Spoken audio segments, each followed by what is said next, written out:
Hello, welcome to transducers for instrumentation.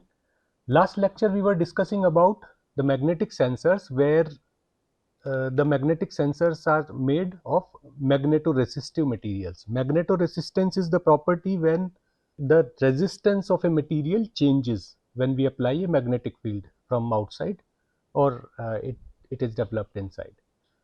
So the electrical resistance of the material changes, and this electrical resistance is easy to measure. We apply a certain known voltage across the material and measure how much is the current flowing. So accordingly R equal to V upon I, we can calculate the resistance of the material. Now today we will discuss how do we deposit these materials on some substrate. We talked about a little bit about substrate and when we deposit these materials on substrate.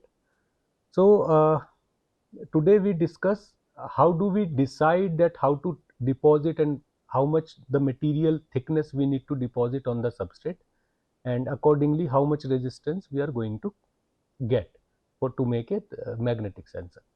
So let's discuss something called sheet resistance. So when we deposit these materials on substrate, we deposit them in the form of thin sheet. We sputter the material, or there are many ways to deposit the material, but the material is generally a thin sheet on the substrate, and then we pattern it as per our requirement. So how do we calculate the resistance of these sheets? So that is called the sheet resistance of the material, and that's what we are going to discuss. So we have something called sheet resistance.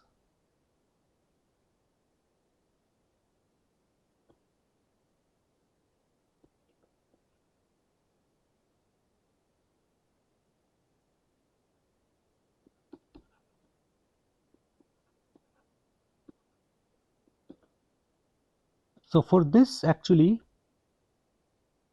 we know that all the materials have certain resistivity which is called rho.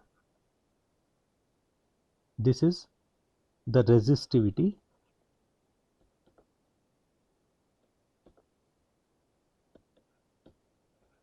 and this is the material property. The unit is ohm meter. So this rho is the resistivity and the property of any material, and the resistance accordingly, the electrical resistance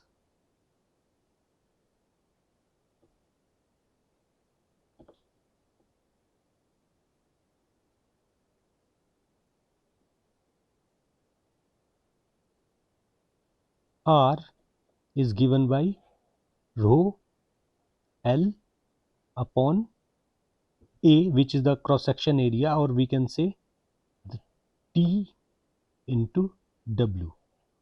So cross section area, we are assuming that this is like a rectangle. So one side is W and other side is T. So this is the formula of electrical resistance, R equal to rho L upon A. A is T into W, and we can have certain deposited metal. For example, we deposit something like this.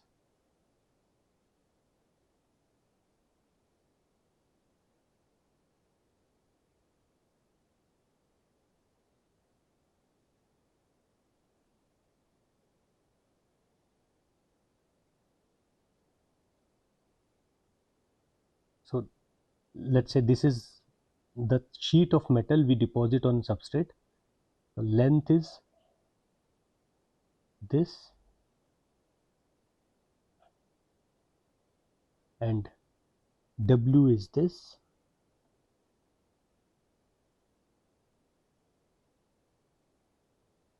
and T is this thickness from here to here. So this cross section, we have one side is W, which is the width of this sheet, and T is the thickness of this sheet, and accordingly the electrical resistance is rho L upon T into W. In this we can see that this thickness of this material is generally fixed, because when we deposit this material on a substrate, we generally know how much is the thickness we are going to deposit. So this T is generally a constant. It can be varied, but it is most of the time discrete in nature. For example, we go for 100 nanometer thickness, 200 nanometer thickness, 150 nanometer thickness. So generally this T is priorly known to us. And rho, the resistivity, this depends on the material what we choose. So this is also known to us. When we deposit a material, we know what is the resistivity of this material. So this rho and T both are known to us, and they are like a constant. So this rho upon T we can combine together and give it a different name, something called rho square. So we write it rho square and L upon W. So this rho square is the sheet resistance.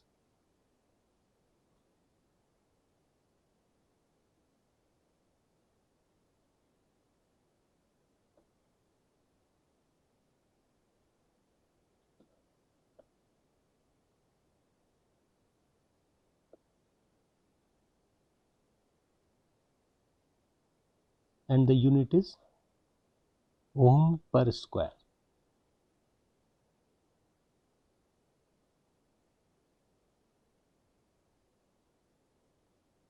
And this is square is a dimensionless unit.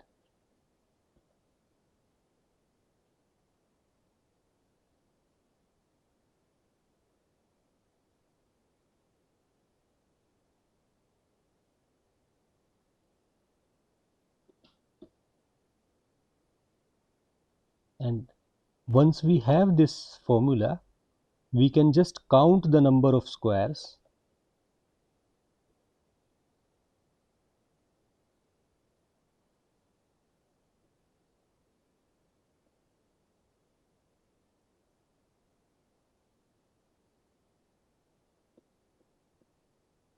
to get the total resistance. So R is equal to R square multiply by the number of squares.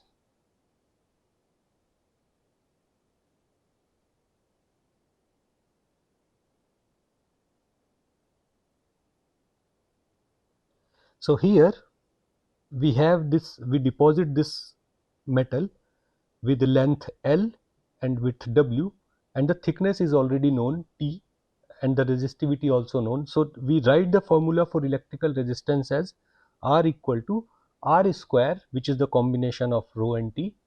So R square into L upon W. So L is the length of the metal we deposit, and width W is the width. If we assume L is equal to W, means the length is equal to the width, then we are ended up with a square. If we look from the top, this is just a square where the length is equal to the width. So if length is equal to width, it means we are talking about a square, and L upon W is equal to 1. It means the electrical resistance is equal to the sheet resistance, which is a constant number for a given material and the thickness. So now when we are depositing, we know the sheet resistance rho upon T. So we just need to multiply by how many squares we are adding up in series to get the total resistance. For example, we are adding up 10 squares. A square can be of any length. The length, as long as the length is equal to width, the resistance is going to be same. So if we are adding 10 squares, 1, 2, 3, 4 like that, then if we are adding 10 squares, the total resistance of this pattern is equal to 10 times the sheet resistance. So this is very easy calculation to get the desired resistance when we fabricate these sheets on the substrate. So this is one example where we have this length is L, W and T, If we want to add two or more sheets, two or more of these blocks together, we can also do that. For example, if we make like this is one slab,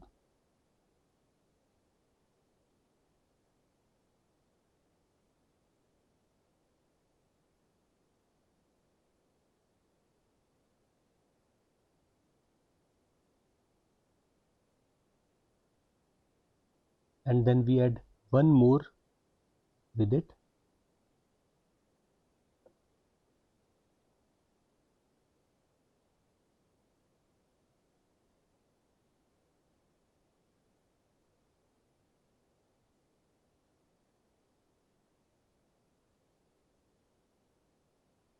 So the net resistance from this side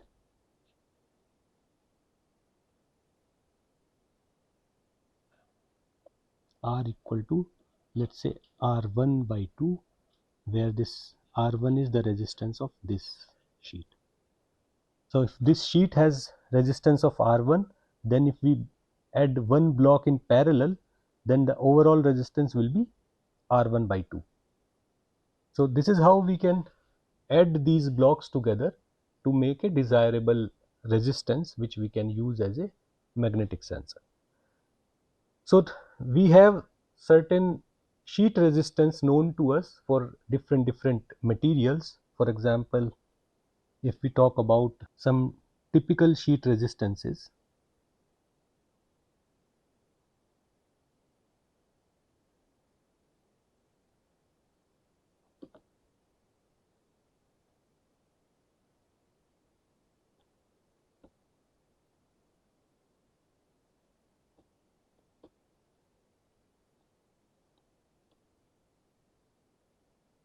in let's say 180 nanometer technology node, these are the technology node to use for microelectronics fabrication. So let's say for 180 nanometer process we are talking about, and this side is the layer, which layer we use, and here is the sheet resistance.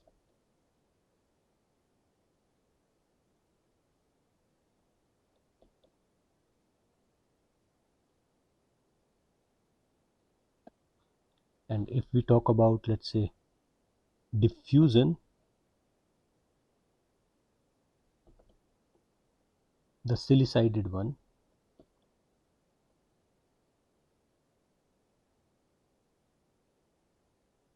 then the sheet resistance is typically 3 to 10. And if diffusion without silicide,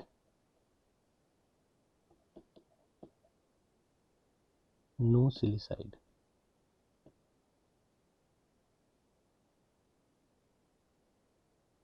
the resistance is typically 50 to 200. The sheet resistance actually increases. Similarly, if we talk about polysilicon,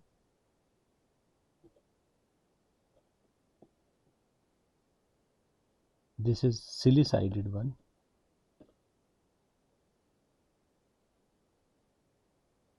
this is again 3 to 10, and the polysilicon with no silicide,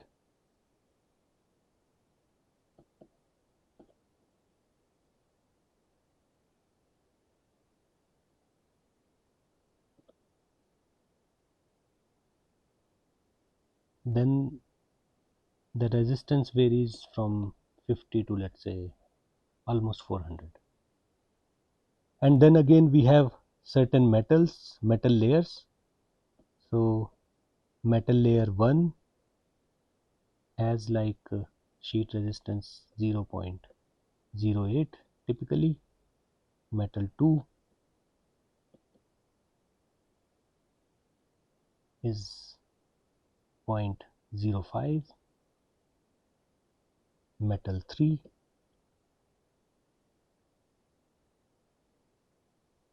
is again 0.05, ohm per square, metal 4 is typically 0.03, metal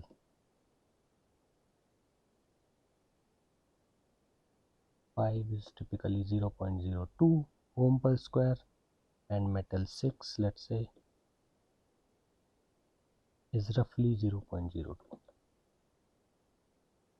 ohm per square. So if we see, we have multiple multiple layers in microelectronics fabrication which we can use as a to make a resistor. The first one is the diffusion. When we diffuse a certain area, this also acts as a resistor, and there are two types in this. One is silicided one is the non-silicided one. Silicided one is the one where we put some more metal and make some sort of alloy in that region, so that is the silicided one. So accordingly the sheet resistance decreases around 3 to 10, and if we don't have this silicidation, then roughly the sheet resistance is higher little bit than 50 to 200. Similarly with polysilicon, polysilicon is generally used as a gate of MOSFETs, and this also has two types. One is the silicided one, where again we make sort of alloy, so the sheet resistance is lower, 3 to 10. But if we don't do silicidation, then the resistance is roughly 50 to 400. So if we want to have a resistance in our the requirement of our resistance is higher. For example, we want to make 1 kilo ohm of resistance. We want to go for non-silicided polysilicon or non-silicided diffusion, because the sheet resistance itself is very close to 1 kilo ohm, for example 200 or 400.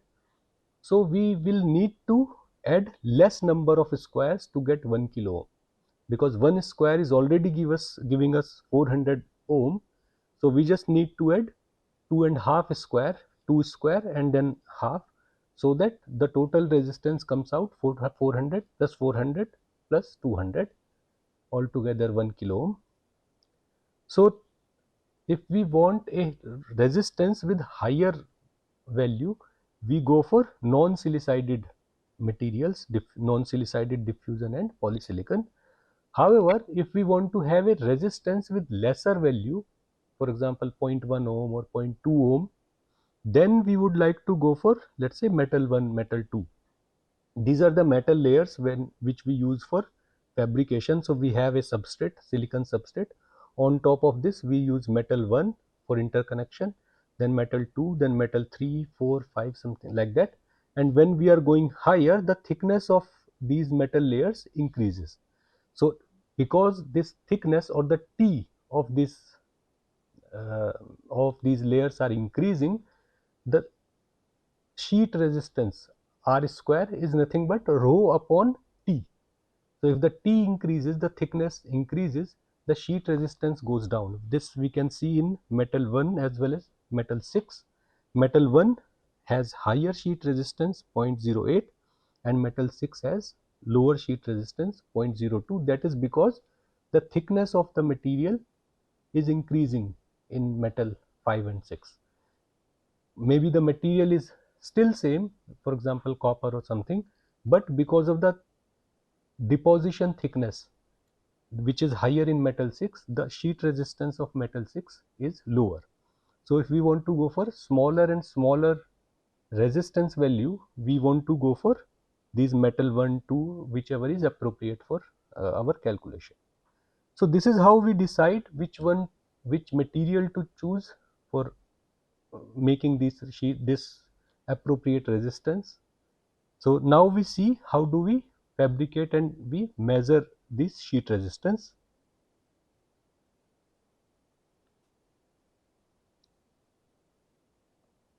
So the fabrication process we discussed last lecture, that we take substrate and deposit the metal on this.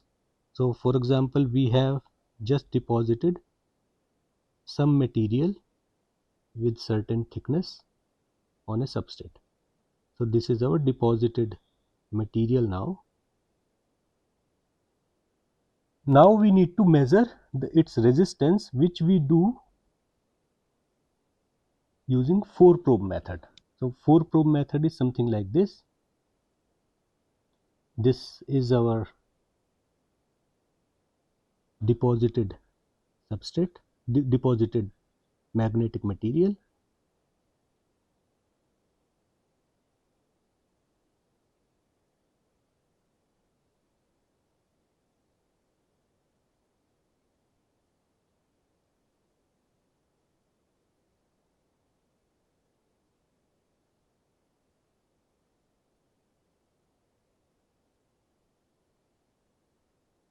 And now we put 4 probes on it.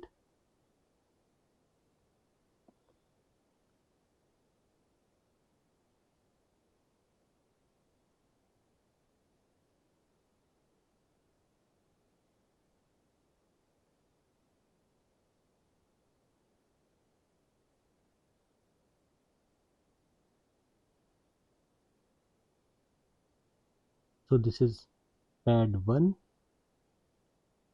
and this side we put pad 2.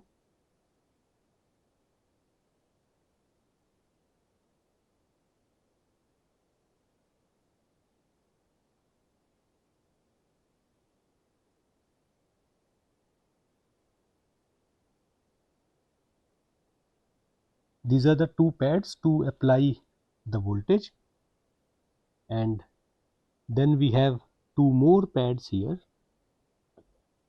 which are generally to measure the voltage.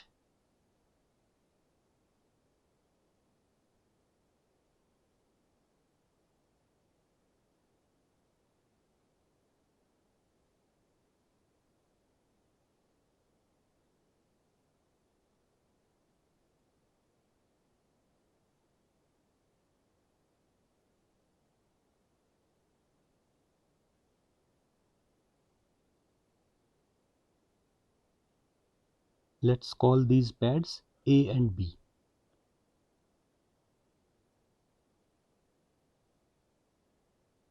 So this is called Kelvin connected anisotropic magnetoresistive sensor.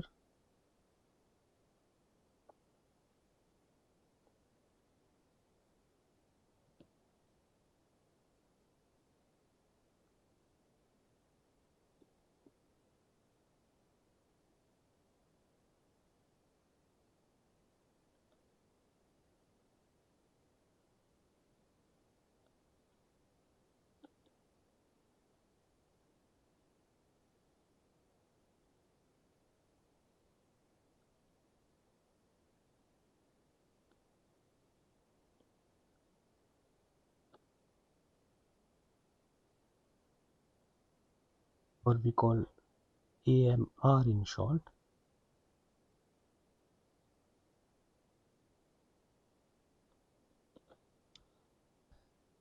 So in this sensor we deposit certain material, magnetic material, on the substrate, which is shown here in gray color.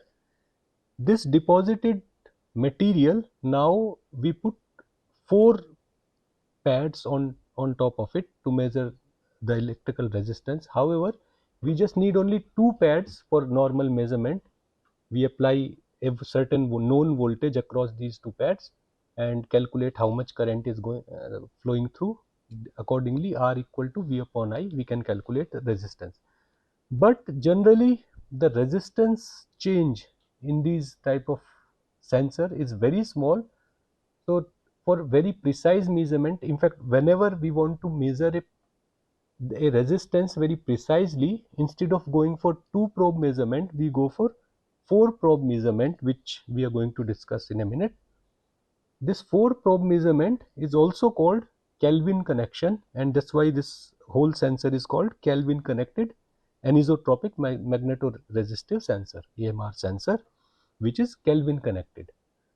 So this easy axis of the material is in line with the mechanical length. So this mechanical length is in x direction, which is the easy axis of this material now, which we discussed last lecture as well. So easy access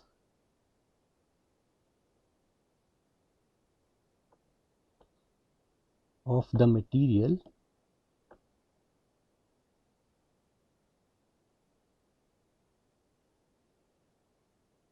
is in line with the mechanical length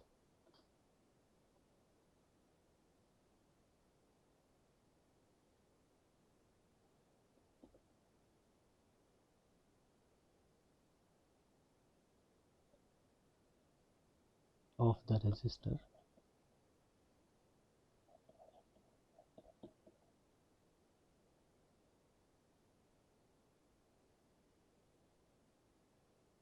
A magnetic field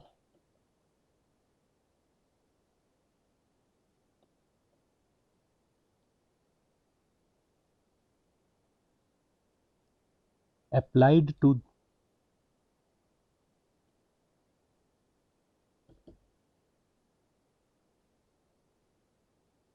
the material, for example, material is permalloy,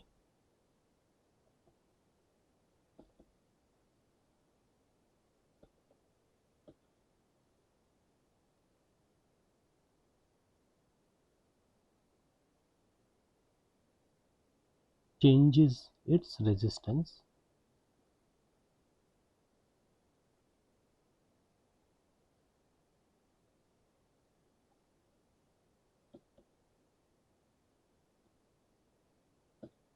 and we measure the change in the resistance per resistance. So we measure delta R upon R, the change in the resistance divided by the total resistance is measured,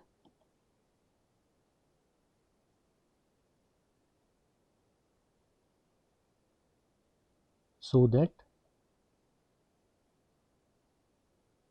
the base value of resistance does not impact the calculations, so that the base value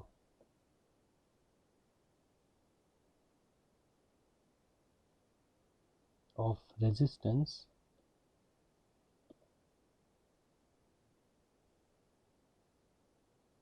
does not impact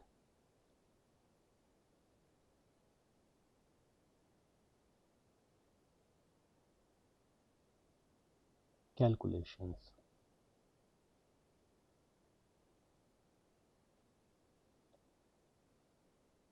And this above figure shows picture how do we measure this resistance.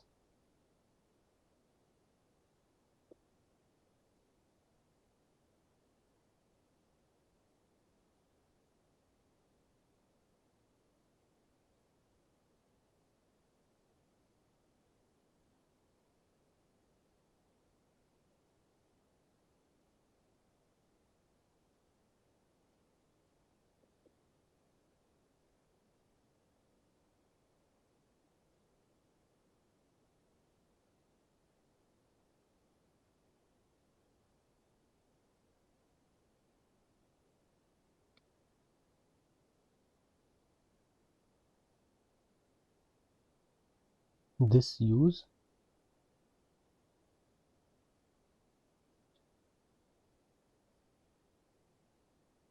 four-point Kelvin contacts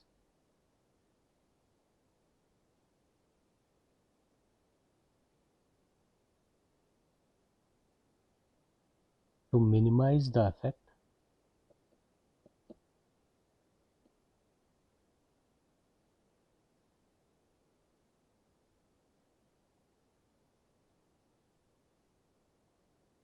of contact resistance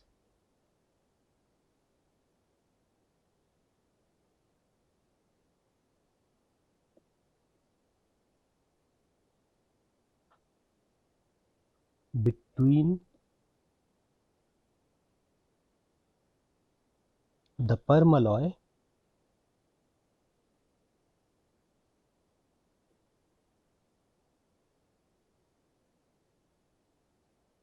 and connecting metals.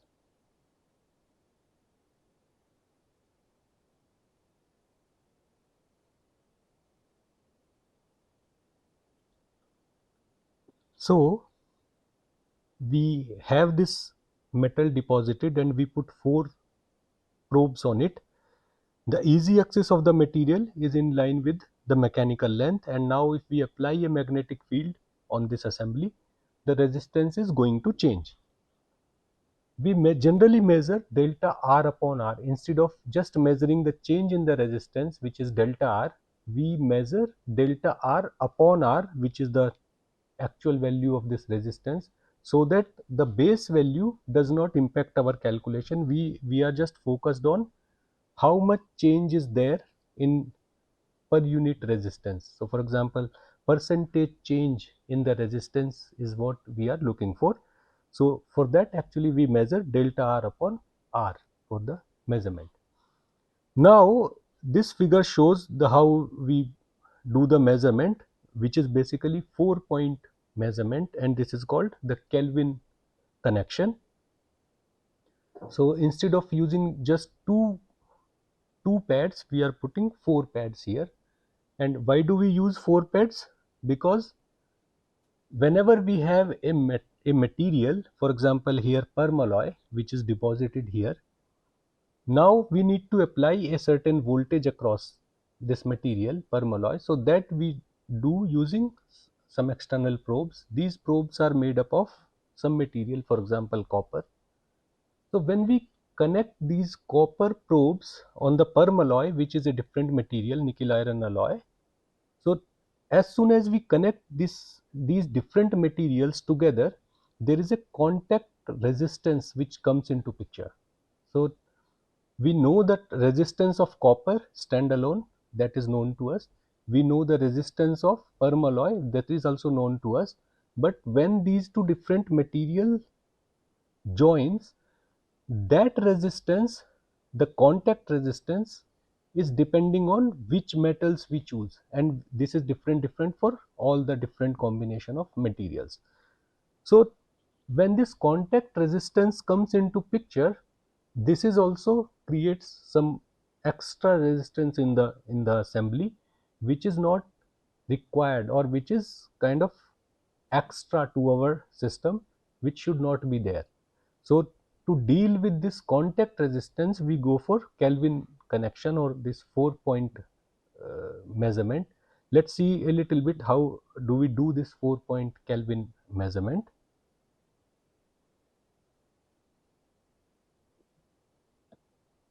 So why Kelvin 4 probe method used?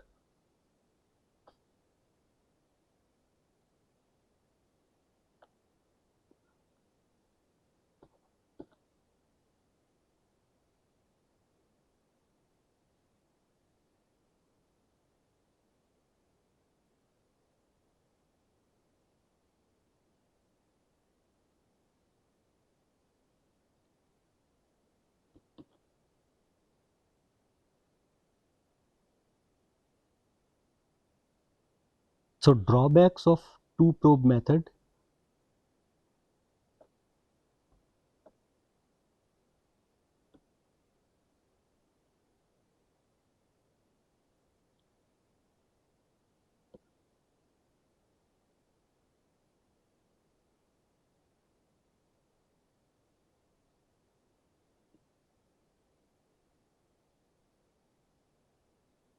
Is the error due to contact resistance.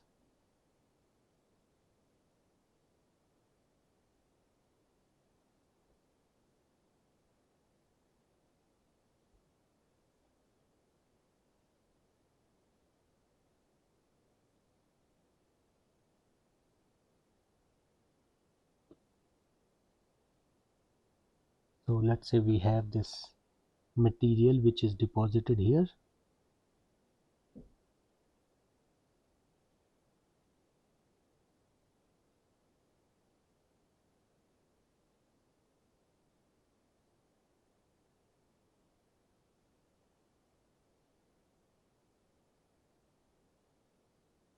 Now we apply a certain voltage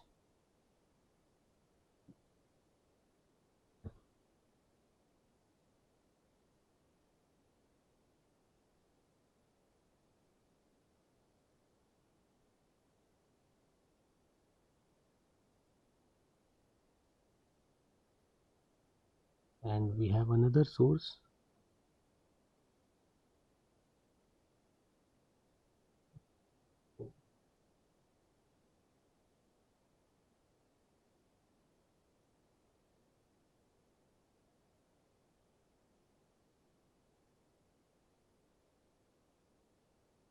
So this is the assembly. This is point X and this is point Y, and this length is L.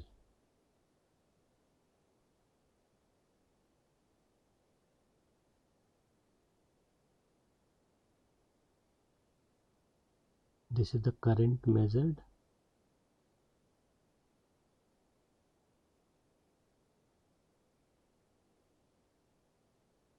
and this is the voltage measured.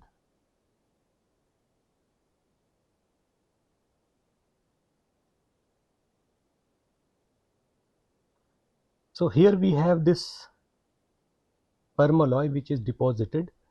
I want to measure the resistance of this permalloy. So what I do, I apply a potential across these X and Y point and the distance between them in length L. So this potential is applied through this battery which is E here, and now I measure two parameters. One is the current flowing into this loop, and one is the voltage measured across these point X and Y. So this voltage and the current flown into this circuit, it depends on how much is the resistance between X and Y of this permalloy. In fact, right starting from these 2 points, which is, let's say I start calling X dash and Y dash. So between X dash and Y dash, whatever is the resistance, that will dictate how much current will flow and how much voltage will build up. Now between X dash and Y dash, there are three resistances. One is the resistance because of the permalloy, which let's say I call by this red resistance symbol. This is the resistance of permalloy, which is known to us because we know which material we use and we know the resistivity. But at point X and at point Y, where this copper metal, which is shown in blue, when this copper metal is contacting this permalloy, that time this contact resistance is not known to us. How much it is, that we cannot measure. So I represent this resistance, let's say by this green symbol, resistance here and resistance here. So now if we see overall between X dash and Y dash, we have three resistances, one red and two green, these resistances because of the contact resistance, and these contact resistance are always there because of this two different materials. So we want to have only this red resistance which is due to permalloy, but these two resistance are always there, and this is an error in our measurement because of this contact resistance. So this is the problem with going with two probe method, because the current need to flow in through these materials, and these resistance are always there, so they are going to give us a certain voltage across them, and that is an error to our measurement. So we go for a 4-point measurement where we put 4 probes, one for measuring of voltage and one for the current. So current is in the total loop, and voltage, where we measure the voltage, we don't actually flow any current into that, so that the contribution by contact resistance is 0. If there is no current flowing into this contact resistance, they are not going to provide any error in the measurement. So this is what we do in 4-point measurement. Let's see how that happens. So Kelvin 4 probe method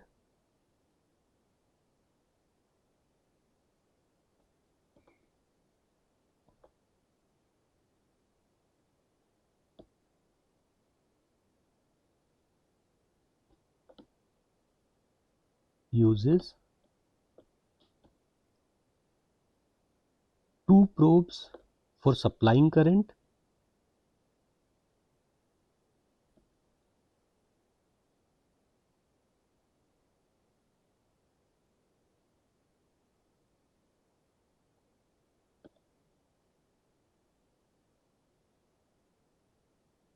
and two probes for measuring voltage.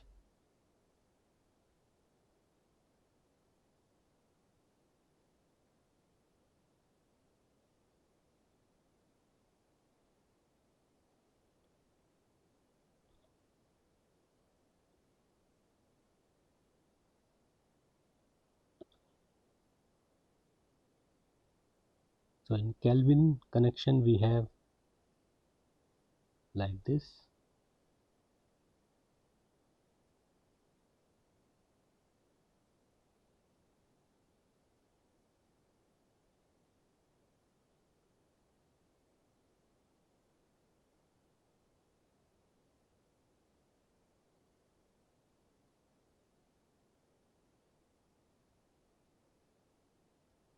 The first two probes, 1 and 2, they are used for applying current,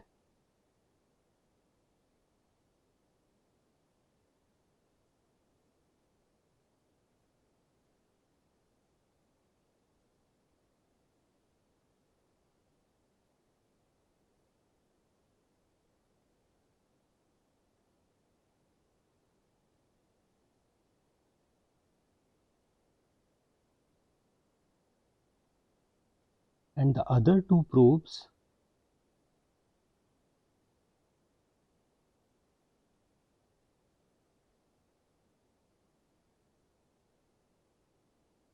let's say A and B, they are used for measuring the voltage only.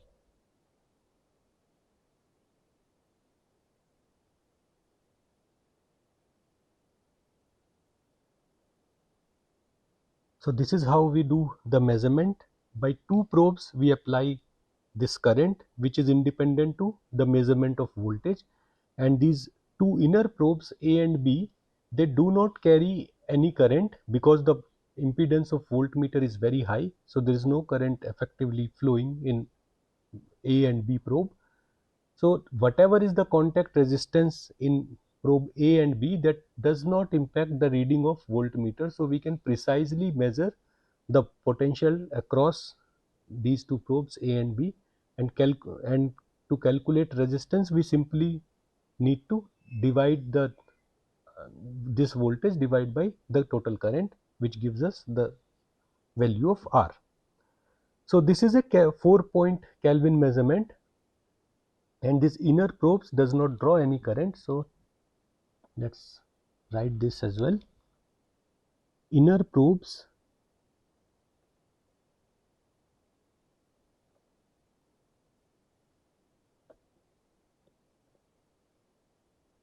does not draw any current,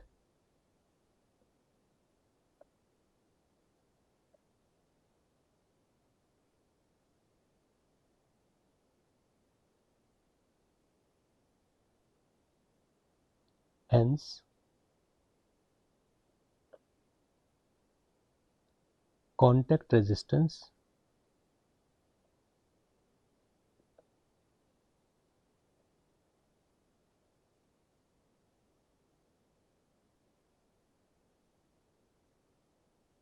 does not impact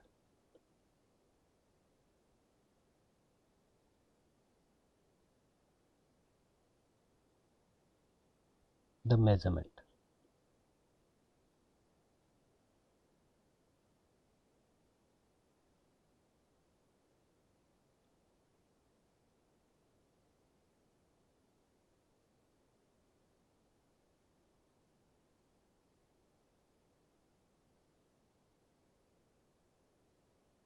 So this is what we have shown, the anisotropic magnetoresistive sensor, where we deposit this permalloy and we apply a magnetic field, and the resistance of this material changes. That resistance we can measure directly using 2 probe or 4 probe.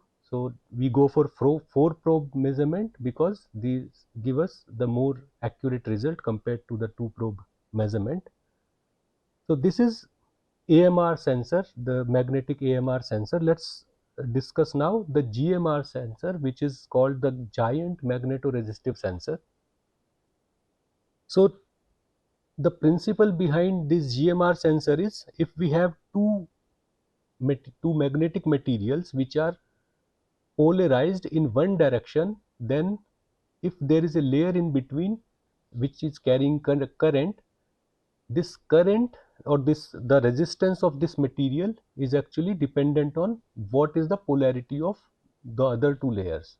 So let's discuss this GMR sensor, the giant magnetoresistive sensor.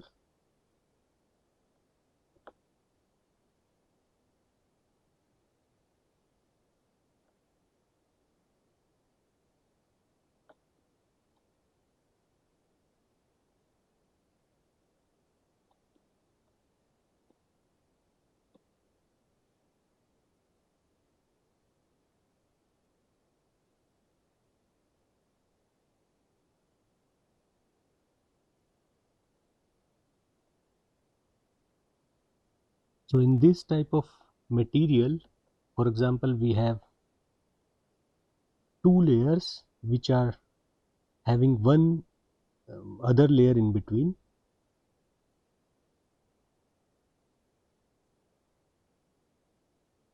Let's say this is first layer.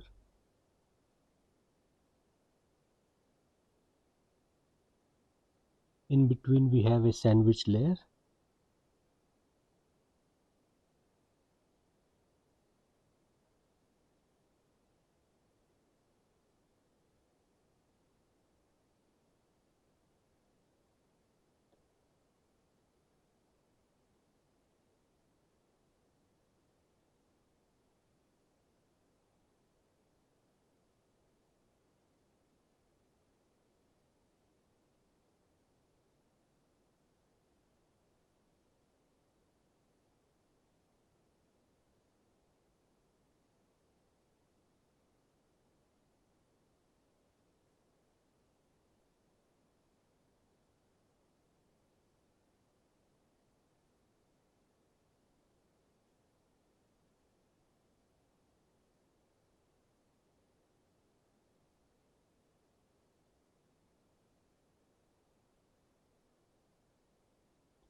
So this is the assembly of GMR sensor, where we have two different magnetic materials shown by this red. Let's say this is A and the other one is green, which is B now. So these two magnetic layers, they are polarized in opposite directions. Red is polarized towards the right, and the green is polarized in, let's say, in the opposite direction. Then if there is a current flowing in the middle layer, which is this blue layer, we are applying a potential across this through this battery, and there is a current flowing. This current get scattered by this opposite polarized magnetic materials, and the current sees more scattering, and the resistance seems to be higher in this case, where these materials are oppositely polarized. So two different ferromagnetic materials,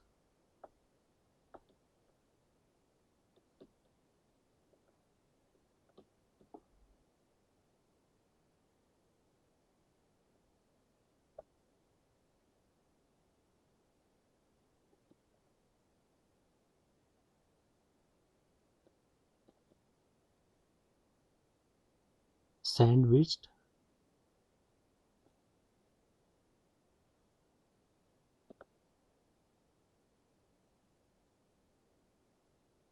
by thin conductive layer.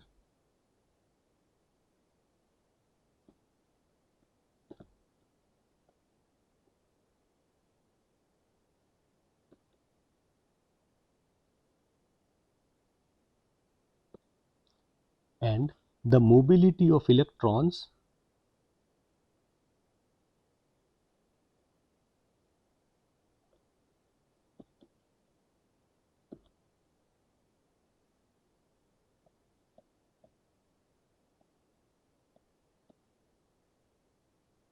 with the parallel spin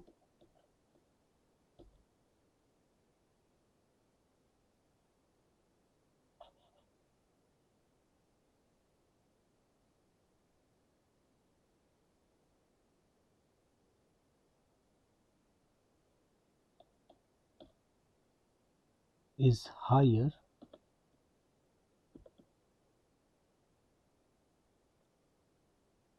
than those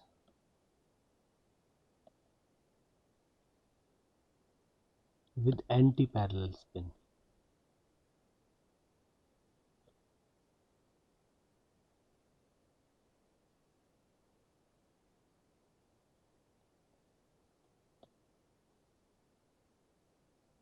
And these magnetic layers are typically 4 to 6 nanometer.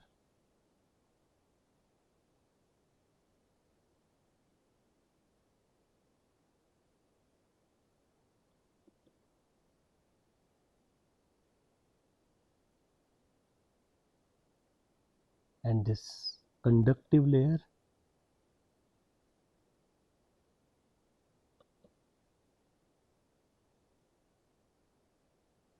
is typically 3 to 5 nanometer. So here we have these two ferromagnetic materials and one conductive layer is sandwiched between them. Now the mobility of these charge carriers in the conductive layer, this blue is the conductive layer,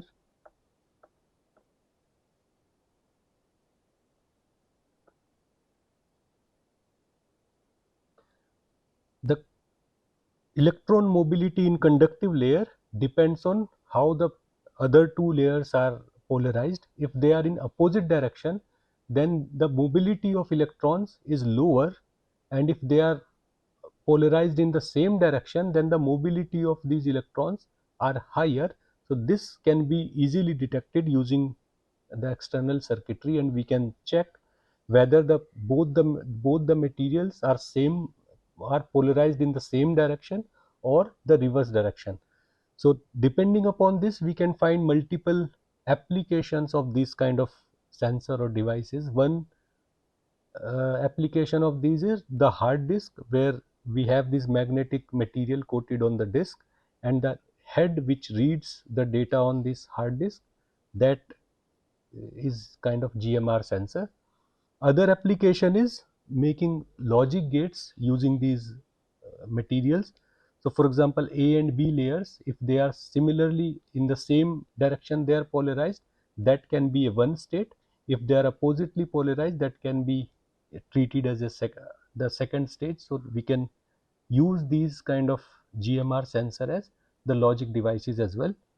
So this is the case shown here, where the the both the materials are polarized in opposite direction, and in the same direction we can have the higher mobility. So we can plot that as well.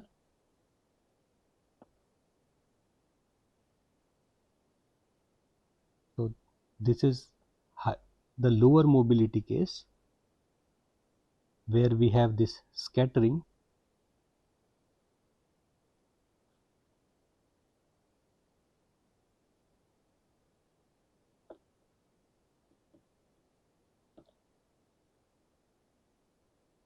and lower mobility.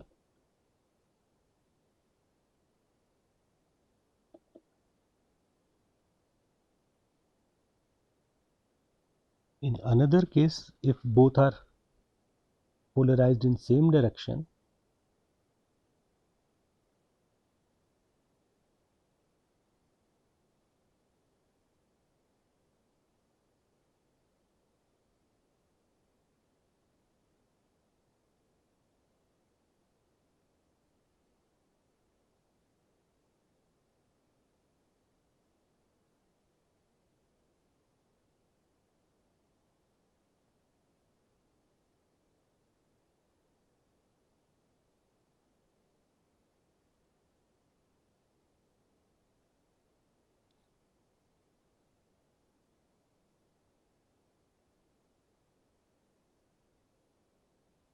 This green is also in the same direction. This is A, this is B,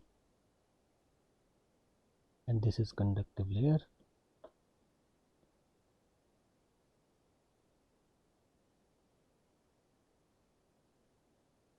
And we apply a voltage across it.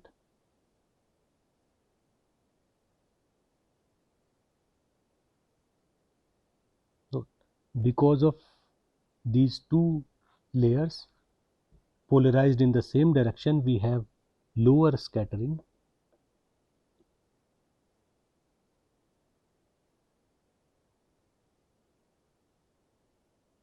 and higher mobility.